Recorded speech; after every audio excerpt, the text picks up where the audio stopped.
Right now it is time for Dr. Judy Wurtman and Food for Mood. Judy is the co-author of the Serotonin Power Diet, serotoninpowerdiet.com, and also the book, which you can find on Kindle, which is Simon Loses His Tummy, and her latest book is Before Her Voice Was Still. And here's entertain Jill Goodman and Dr. Wurtman. And what has happened is I have a carrier pigeon also came from Dr. Wurtman. I was talking to Mr. Miles, so I didn't see it. And, the funny thing is I had that exact same thought. So I have absolutely no idea. Was it humor or was that last week? Well, then what I actually sent you or didn't. I can't remember what day of the week it is anymore. In fact, I think I'm not the only person whose memory is sort of slipping out of her brain because there's so little to anchor us to a specific day and a specific time.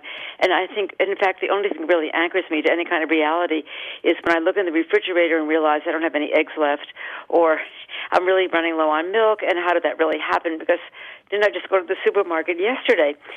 And I think that's really what I'd sent you. No, what you really said was we need humor. I think it's because we are all living in, because people obviously are not going out to eat who normally would be, and because many of us who free COVID-19 would eat maybe one meal at home a day. Certainly breakfast was a meal that we did or did not eat at home, but as likely or not, we would have it on the way to work. When you got to work, skip it altogether. Lunch was something that most people were not eating at home unless on a weekend. You would bring your lunch, or you would go out to eat, or you'd skip it entirely. Have a snack when you got home. And dinner was a meal we talked about many times in the past that oftentimes is ignored because of late afternoon activities, working late, school requirements, going to school, going to a class at night or a community activity. It was something, a meal you skipped or you somehow managed to snack your way through the evening hours. And now, Jill, all of a sudden, we're back to the 1950s. Right, where mothers ended up putting latches on their. I'll never forget Grammy Goodman. Basically locked her boys out of padlocked the fridge. That's right. You say the kitchen is closed at right. 7 o'clock at night or 8 o'clock at night.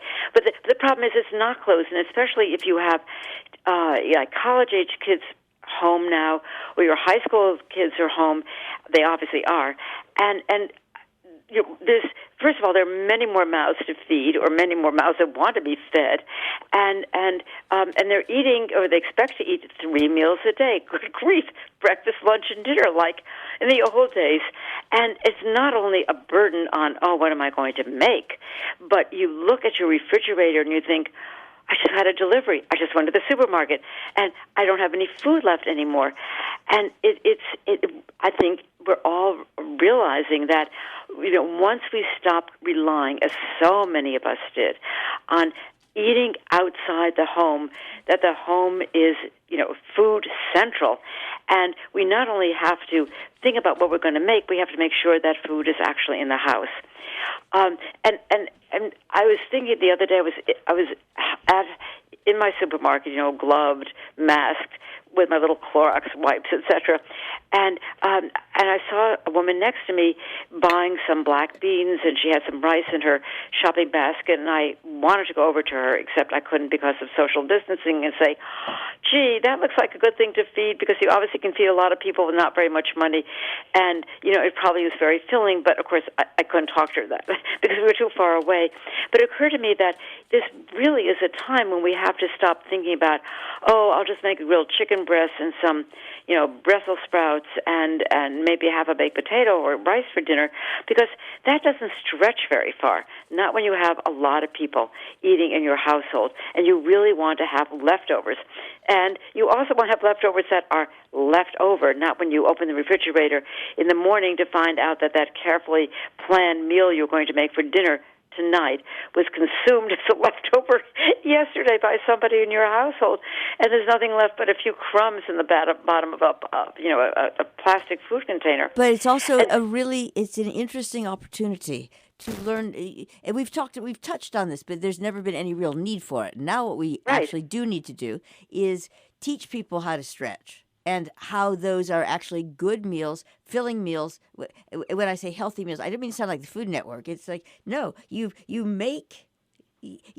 think about that lasagna, for example. You think about that things that you ordered one serving of or picked up one serving of, and you start realizing that once you know what the components are, you can happily, healthily, and not, and appropriately feed these mouths, because we've got so much more. I have to say, people who are of a âge certain, have a better handle on it than people who have been basically grub-hubbing their way through life. That's exactly right. And people whose refrigerators contain no more than beer, and maybe some moldy cheese, Right. are suddenly realizing that they can't rely simply on restaurant food, and especially if there's more than one person in the household, they really have to stretch it. And I remember, Jill, in the old days, there was some magazine, maybe it's called Parents Magazine. There was some magazine that would give you a give you a meal plan for the week. Good Housekeeping always had one. Family Circle That was always it. had. Okay, and so it would start with maybe a roast chicken or a roast in those days. People ate roast for Sunday. And then Monday through Friday, you would figure out what to do with that leftover meat. Presumably, you were not eating large portions of it on Sunday, and it would be, the casserole and the sandwich and the lasagna or the tomato sauce for the spaghetti. But you would eventually maybe make it through 3 or 4 days on the remnants of that roast. And then you would have a vegetarian option, usually maybe even on a Friday or Thursday. And so you would have a way of stretching that food budget. People had a food budget, remember? So that you were not out of food or money by the time the weekend came. And there were all sorts of clever ways of, you take that can of salmon and turn it into salmon cakes. Or, you take the leftover meatloaf and you make it into a sauce for your pasta, but you're mostly eating pasta. And we really have to go back and relearn this. Yep. I mean, it's been decades since we've had to worry about how do I make I shouldn't say there are a lot of people who certainly are on a budget, and I don't want to minimize that. But for us, the rest of us, we have been sort of negligent. We've been, in a sense, promiscuous with the food that we've been eating, because it really doesn't really matter. Oh, that's left over. Nobody's eating. I'll throw it away. Yeah, wasting. So there's actually massive opportunity, and I think that what we will do next time is combine what we were actually going to talk about, and funnily look at this.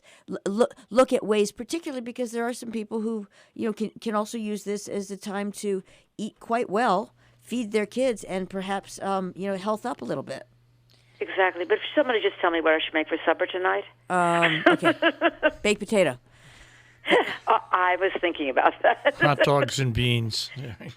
Okay. Mostly beans, though, Mark. Yes, Mostly beans, though. That's it. No, rice and blank. Thank you very much, Dr. Oh, okay, very much. Dr. Talk to you Judy next week. Wurtman, Bye-bye. Food for Mood. And, of course, you can hear Judy with Food for Mood every Thursday morning right here on Robin Hood Radio and on demand, robinhoodradio.com on demand. Food for Mood with Dr. Judy Wurtman.